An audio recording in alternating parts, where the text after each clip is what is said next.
आज की हमारी कहानी है हैरी पॉटर नॉवल को लिखने वाली ब्रिटेन की मशहूर लेखिका J.K. रॉलिंग की। वैसे इन्हें किसी परिचय की जरूरत नहीं है। पूरी दुनिया में इनकी किताब हैरी पॉटर की 50 करोड़ से भी ज्यादा कॉपीज बिक चुकी है।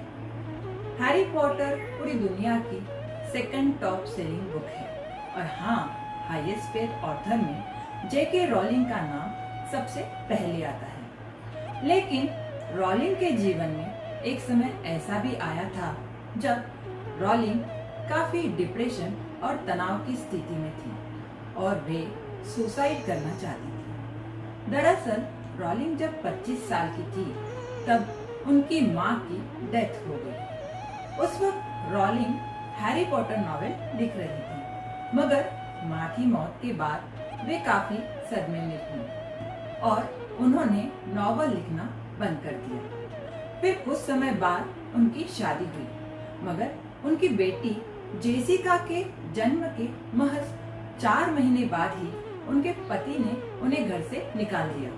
इसी बीच रॉलिंग जिस कंपनी में काम करती थी, उस कंपनी को घाटा होने की वजह से रॉलिंग की नौकरी भी चली गई। ग्रेजुएशन के 7 साल बाद रॉलिंग ने अपने आप को एक बहुत बड़े फेलियर की नजर से देखा।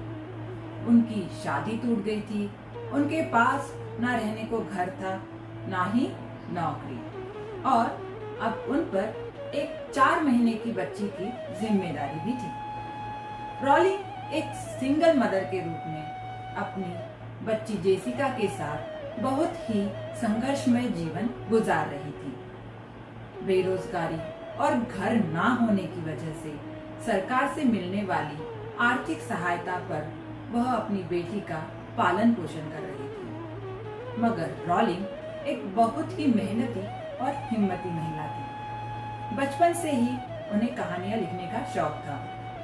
रॉलिंग ने इसी दौरान अपनी हैरी पॉटर नॉवेल को पूरा करने का काम शुरू किया और इस तरह जन्म हुआ हैरी पॉटर के पहले novel Harry Potter and the philosopher's stone का।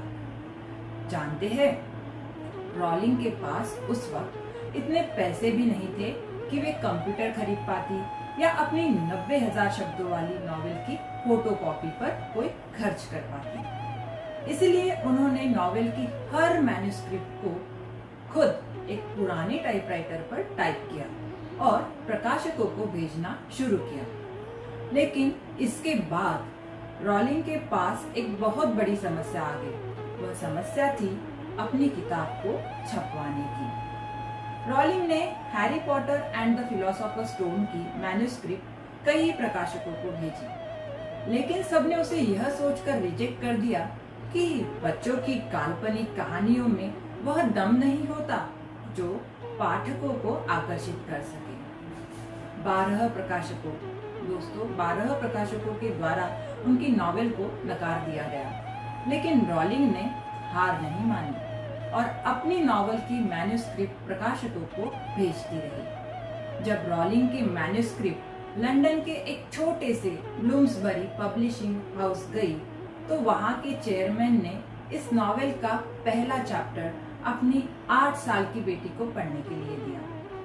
उनकी बेटी ने उसे तुरंत पढ़ा और अगले चैप्टर की मांग की। उनकी बेटी को यह कहानी बेहद पसंद आई। यह देख ब्लूम्सबरी पब्लिशिंग हाउस ने रॉलिंग के नॉवेल को छापने का निर्णय लिया, मगर उसमें भी उन्होंने रॉलिंग का पूरा नाम नॉवेल पर छापने की बजाय सिर्फ नाम का इनिशियल छापने की ही रॉलिंग को सलाह दी, क्योंकि वह ऐसा दौर था, उस दौर में एक महिला के लेखक के रूप में सफल होने की संभावना बिल्कुल कम हुआ करती थी, जिसे देखते हुए उनके नॉवेल में उनका पूरा नाम जोआन कैथलीन रॉलिंग ना छापकर सिर्फ J.K. रॉलिंग ही छापा गया।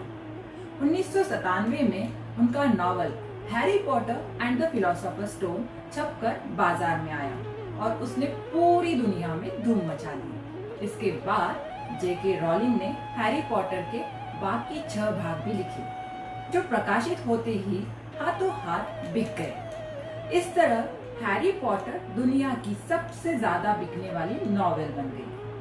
हैरी पॉटर सीरीज नॉवेल पर आधारित 8 हॉलीवुड फिल्म्स भी बनाई गई है। इन फिल्मों की वजह से हैरी पॉटर और रॉलिंग को विश्व भर में लोग जानने लगे। इस तरह J.K. रॉलिंग एक बेरोजगार सिंगल मदर से एक बेस्ट सेलिंग ऑथर बन गई।